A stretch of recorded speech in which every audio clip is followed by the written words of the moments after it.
So how did you get started with Ronald McDonald House Charities? A buddy of mine kind of represents him or helps him, and he called me. He said, "Can I count on you to do 3-4 major things a year?"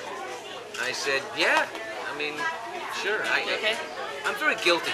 I'm a very guilty person. I just I feel like it's shameful that I have what I have, and I'm a blessed guy. I have healthy kids, and I mean, if something, God forbid, happened to one of my children, I'd be able to at least pay for the best possible chance at surviving and beating it.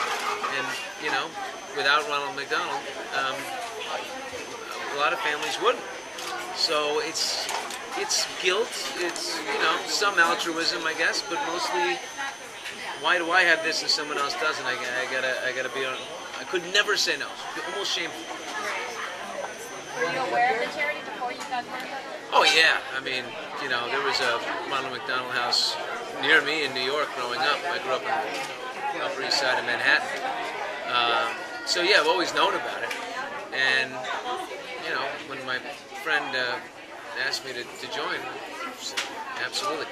And for years out here, we've gone to the Camp Ronald McDonald for Good Times, big carnival, and always sort of helped out there. And that's just one of the most unbelievable organizations in the world.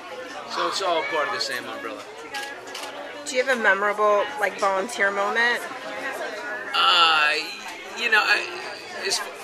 With Dianara, I've been over to the Ronald McDonald House in Hollywood, not far from here, and we shot PSAs all day, and we just, spent time having lunch with some families and just, chatting. And I see the faces of courageous people who are, half courage and half scared to death. You can see it in their eyes, I don't know, it's nice to be there. And you have 2 kids? I have 3. 3 girls, Wow. all daughters, Wow. 5, 9, and 11. Yeah. So you're outnumbered. I'm sorry. That's okay. Yeah. Go Why ahead. does it happen? It's poetic justice or something. It is. Are you interested in getting them involved with charity? Oh, definitely. I mean, we're pretty hardcore in the traditional front.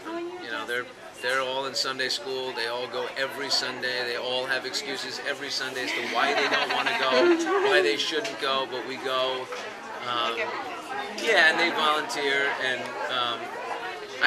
they haven't volunteered at Ronald McDonald House Charities yet, but that would be a logical next step.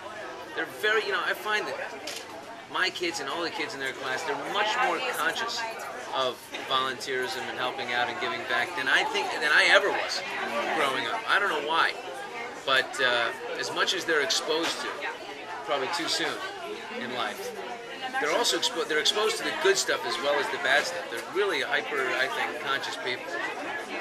My 11-year-old is, Dad, I'm working on this and I need your help. And she's got her full program. Wow. Yes, ma'am. Okay, you got it. Great. Have any of them been to one of the houses? No, they've never been to the houses. Yeah. Do you keep in contact with any other kids? Has someone never touched you so much that you just...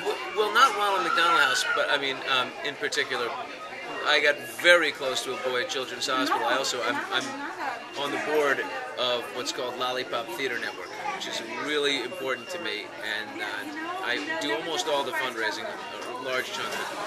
And we bring movies and actors and do screenings in hospitals for kids who are stuck in isolation. If they're fighting cancer and they can't get out of the hospital, we try to bring Steve Carell in his latest comedy and have him come to the hospital, show it to some kids, and we really, at least when you can't bring the star, we do get screenings and we put them on all over as much as we can for kids in hospitals all over the place. That's a great charity, and I got very close to a child there and his family. He lived in Palmdale, and I ended up going up there a lot, spending a lot of time with them. The boy passed away at 7 years old, broke my heart, but still hang out, a couple times a year with his mom and dad. You got me on that one. Yeah, But, we've you all know, been doing that too. At the Ronald McDonald House, we love to Yeah. sit to each How other. can you not? Yeah. It's It hard. touches you as a parent, especially. Yeah. oh yeah, Since it is just moms, we just Can't even imagine. can't imagine, right? I mean, just The stories. She just keep thinking about having to like even be away from your child for like she's like it's amazing that this is going to exist. take a walk down the 4th floor of Children's Hospital in LA, oncology. It's brutal. Yeah. It's unbelievable. You see wires and machines, and you hear beeps, and you hear things like, things that sounds that a child should not ever hear. Yeah. It's tough. So this is the upside of it, where we are today.